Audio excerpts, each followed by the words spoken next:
Hi everyone, exam medicine channel में आप सभी का स्वागत है। इस वीडियो में हम बात करेंगे दिल्ली यूनिवर्सिटी में जो आपके नॉन टीचिंग पोस्ट थे उसके एग्ज़ाम कंडक्ट होने वाले हैं। जैसा कि मैंने आप सबको कल एक नोटिस जो आई थी उसके द्वारा इन्फॉर्मेशन दी थी, उसमें आप सभी लोगों ने पूछा है सिलेबस को लेकर। देखिए, जो आपके नोटिफिकेशन आए हैं उसमें स्पष्ट रूप से लिखा है कि आपके सिलेबस क्या रह सकते हैं। उसके बाद भी मैं आपको कुछ चीज़ें बता देती हूँ कि आपको किन किन चीज़ों पे ज़्यादा फोकस करना चाहिए। और इसके एग्ज़ाम चूँकि फ़िक्स हो चुके हैं तो जितने कैंडिडेट भी इसमें शामिल हैं, आप सभी लोग अपने बेहतर तरीके से रिवीज़न तैयारी जो भी करना हो अच्छे से करने स्टार्ट कर दीजिए। आपको इस चैनल के माध्यम से आपके सब्जेक्ट से रिलेटेड कुछ वीडियो प्रोवाइड करे जाएंगे, पर ऐसा नहीं है कि आप अपने स्तर से पढ़ाई नहीं करेंगे। आप सभी लोग अपने स्तर से भी पढ़ाई करते रहिए। बीच में आपको कुछ वीडियो प्रोवाइड होगी, यदि आपको ज़रूरत होगी तो आप उस वीडियो को देख सकते हैं, अन्यथा कोई ज़रूरत नहीं है। आइए देखते हैं इसमें क्या दे रखा है सिलेबस को। अगर आप लोग भी इसे देखेंगे तो समझ जाएंगे। देखिए, ये इसकी पीडीएफ ही है, कल मैंने आप लोग को बता भी दी थी। इसमें देखिए 2 पेपर होना है। पहले पेपर में आपका क्या होगा, सीबीटी मोड में टेस्ट होना है। और लैंग्वेज की बात रही तो आपको जो सीबीटी टेस्ट आप देंगे आप उसमें लैंग्वेज सेलेक्ट कर सकते हैं कि आप हिंदी में एग्ज़ाम देना चाहते हैं कि आप इंग्लिश में मीडियम में देना चाहते हैं। और ये बात याद रखिएगा, जो लोग फर्स्ट पेपर में जो मीडियम चूज़ करेंगे, सेकंड पेपर जो आपका रिटेन रहने वाला है उसमें आपको वही लैंग्वेज में एग्ज़ाम देना पड़ेगा। इस वजह से जो भी कैंडिडेट जिस मीडियम में एग्ज़ाम देना चाहेंगे सीबीटी मोड का, आपको याद रहिए कि सेकंड पेपर जब भी आपका जो होगा उसमें आपको उसी मीडियम में एग्ज़ाम देना होगा। ये नोटिफिकेशन में लिखा हुआ है, आप सभी लोग क्लियरली उसको देख लीजिएगा। अब हम बात करते हैं अगले पार्ट की। देखिए, इन्होंने जो यहाँ पे पोस्ट कोड रखे हुए हैं, आपके ये पोस्ट कोड लिखे हुए हैं, ठीक है।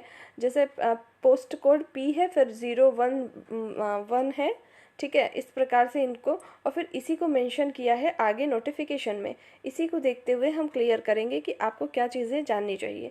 देखिए, पहला यहाँ लिखा हुआ है फॉर दी पोस्ट, आपका पी से पोस्ट यहाँ पे डिनोट करते हैं, और यहाँ पे है आपका, देखिए, सेक्शन असिस्टेंट 410। देखिए यहाँ पे है 410, और इसी प्रकार से सीनियर असिस्टेंट का यहाँ पे लिखा हुआ है 605। इसी प्रकार से आगे भी है। तो देखिए, जूनियर असिस्टेंट और जूनियर असिस्टेंट स्टोर के लिए देखिए लिखा है only paper first would be held in computer based test, ठीक है। और दूसरी बात ये है, आगे लिखा हुआ है second paper for these post in pen and paper mode, ठीक है। जो सेकेंड पेपर होगा वो पेन एंड पेपर मोड, मतलब आप रिटन टेस्ट समझ सकते हैं, ठीक है। आगे देखेंगे। और आप ये देख लीजिए, ये चीज़ें इंपॉर्टेंट है। और दूसरी बात यहाँ रही आपके सिलेबस की। तो जितने लोग को भी सिलेबस में डाउट है, यहाँ पे इन्होंने दे रखा है कि देखिए द सीबीटी टेस्ट जो होगी, क्वेश्चन पेपर विल बी, ठीक है, बाइलिंगुअल, मतलब इंग्लिश और हिंदी दोनों में होगी। फॉर दी, अब देखिए क्या क्या आना है, जनरल अवेयरनेस। जनरल अवेयरनेस में आपकी सारी चीज़ें आ जाएंगी। सारी चीज़ें का मतलब आपका जीके भी आएगा और करंट अफेयर भी आ जाएंगे। तो आप लोग करंट अफेयर को भी पढ़ते रहिएगा। जिन लोगों के केवीएस के एग्ज़ाम होंगे उससे रिलेटेड आपको करंट अफेयर और इससे संबंधित मैं कुछ वीडियो प्रोवाइड करूंगी, अगर आप सब लोग चाहें तो वहां से उसको देख सकते हैं। उसके बाद है आपके रीजनिंग एबिलिटी एंड जो है मैथमेटिकल एबिलिटी, मतलब आपको रीजनिंग के भी प्रश्न देखने को मिलेंगे और आपको मैथ्स के भी वहाँ प्रश्न देखने को मिलेंगे। इस सिलेबस में इन्होंने पहले से नहीं फिक्स किया है कि आपके 100 नंबर के आएंगे कि 200 नंबर के आएंगे, ठीक है, लेकिन आप मान के चलिए 100 से कम तो होने वाला नहीं है। आगे देखेंगे। देखिए, आगे दिया हुआ है आपका जनरल साइंस आएगा, लेकिन यहाँ पर ये भी चीज़ें लिखी गई हैं। और मैथमेटिकल जो एबिलिटी है, component of the test of the post, देखिए यहाँ पे 605 और 4 एंड ये पूरा, मतलब ये सिर्फ पोस्ट कोड नीचे लिखा है, लेकिन इसका मतलब यही है कि सीनियर असिस्टेंट हो गया, और आपका लाइब्रेटरी अटेंडेंट हो गया। लाइब्रेरी अटेंडेंट के भी कैंडिडेट को ये चीज़ें पढ़नी होंगी। और देखिए जो पोस्ट कोड है आपका P0103 एंड लाइब्रेरी एप्टीट्यूड, जो लोग लाइब्रेटरी अटेंडेंट के कैंडिडेट हैं उनको जो है लाइब्रेरी एप्टीट्यूड से भी रिलेटेड प्रश्न पूछे जाएंगे, वो लोग इसको भी उनको पढ़ना पड़ेगा, ठीक है।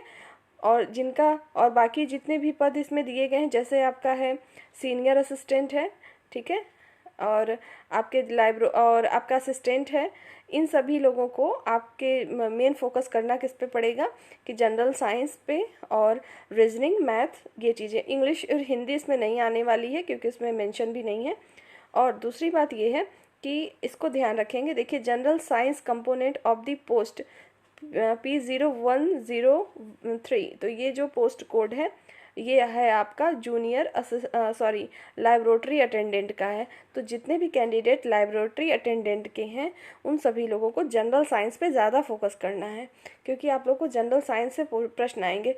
ऐसा नहीं है कि बाकी पोस्ट को नहीं आएंगे, उन्हें भी देना है, लेकिन आप सभी लोगों को और भी बेहतर तरीके से इसको पढ़ना होगा, क्योंकि आप लोगों में इसमें ख़ास तौर से अलग से मेंशन किया गया है। ठीक है, और यहाँ पे देख सकते हैं ये लिखा हुआ है आपका कि the question will be general in nature. ठीक है, और ये सब देख लीजिएगा, science and basic knowledge of computer science. तो बेसिक नॉलेज होना चाहिए कंप्यूटर साइंस का। कंप्यूटर साइंस का मतलब कंप्यूटर से रिलेटेड भी आपको प्रश्न देखने को मिलेंगे। ये तो दिया हुआ है लाइब्रेटरी अटेंडेंट के लिए, लेकिन जो लाइब्रेरी अटेंडेंट है, सीनियर असिस्टेंट है, जूनियर असिस्टेंट है, जो भी लोग हैं सबको कंप्यूटर के भी प्रश्न देखने को मिलेंगे। लेकिन जो ख़ास तौर से याद रखेंगे, लाइब्रेटरी अटेंडेंट वाले कैंडिडेट और लाइब्रेरी अटेंडेंट दोनों कैंडिडेट को जनरल साइंस और जो है कंप्यूटर नॉलेज से भी क्वेश्चन बनेंगे। तो आप सभी लोग इस चीज़ पर फोकस करके अच्छे से पढ़ाई करिएगा। तो यही सारी चीज़ें आपके सिलेबस में आनी है। आपको सब्जेक्ट पता चल चुका है कि आपको इंग्लिश हिंदी को नहीं आनी, बाकी तो आपको GK, current affair, reasoning, maths के क्वेश्चन, ये सारी चीज़ें देखने को मिलेंगी। ठीक है, और याद रहे आप लोग फर्स्ट पेपर जो करेंगे तो उसमें आप लोगों को क्या करना होगा कि लैंग्वेज सेलेक्ट करिएगा। सेकंड पेपर आपका उसी तरह से होगा, लेकिन यहाँ पे साफ साफ मेंशन किया गया है कि second paper for these post in pen and paper mode. तो सीबीटी टेस्ट नहीं होगा सेकंड पेपर का, ध्यान रखेंगे। ठीक है, और दूसरी बात रही बात सेंटर को लेके, आप सभी लोगों में से कुछ कैंडिडेट्स ने सेंटर के लिए भी पूछा था। देखिए पूरी चांसेस यही हैं कि आपके जो एग्ज़ाम होंगे वो दिल्ली के आसपास ही होंगे, वहाँ पर ही आपको एग्ज़ाम देना होगा, चाहे वो कहीं पर भी हो सकता है, नोएडा या कहीं आसपास। ठीक है, अभी उसके तो जब एग्ज़ाम सिटी आएंगे तभी वो चीज़ क्लियर हो पाएगी। आपके 10 दिन पहले आएंगे तो मान के चलिए आपके 16 मार्च से एग्ज़ाम स्टार्ट है, तो आपके फरवरी एंड के बाद आपको देखने को मिलेगा आपका एग्ज़ाम सिटी। ठीक है, उसके पहले तो नहीं आएगा। तो इस वीडियो में आप सभी को यही जानकारी देनी थी। उम्मीद है आप सबके जो डाउट्स थे, जो कमेंट्स थे, वो कंप्लीट हो गए होंगे। इसके बावजूद भी आपकी कोई क्वेरी होती है आप कमेंट सेक्शन में पूछ सकते हैं, नेक्स्ट वीडियो द्वारा उसे भी क्लियर कर दिया जाएगा। और इससे संबंधित आपको वीडियो बीच में प्रोवाइड करी जाएगी। ये वीडियो रेगुलर भी हो सकती है, नहीं भी हो सकती है, जैसा वक्त होगा वैसे चीज़ें आपको प्रोवाइड होंगी। आप लोग अपने स्तर से भी इसको पढ़ाई करते रहिए। एक चीज़ और है, अगर आप ये सोचेंगे कि इसकी बुक कोई आपको मार्केट में अवेलेबल हो जाएगी, तो ऐसा नहीं है। देखिए वैकेंसी बहुत पहले की है और अब इतने दिन बाद इसके नोटिस आई है एग्ज़ाम को लेकर, तो अभी तो मार्केट में आपको प्रैक्टिस सेट या कुछ ऐसा नहीं मिलेगा। ये कोई ज़रूरी नहीं होता कि हम जितने भी एग्ज़ाम दें सबकी प्रैक्टिस सेट ही लें। आपको सब्जेक्ट पता है, कहीं से भी प्रैक्टिस करने से मतलब है। एक नॉर्मल एवरेज क्वेश्चन को लेकर देखिए किस प्रकार से प्रश्न बन सकते हैं, उसको आप प्रैक्टिस में ले सकते हैं। इस वीडियो में सिर्फ इतना ही। नेक्स्ट वीडियो में नए इन्फॉर्मेशन के साथ हम फिर मिलेंगे। तब तक के लिए टेक केयर। जय हिंद।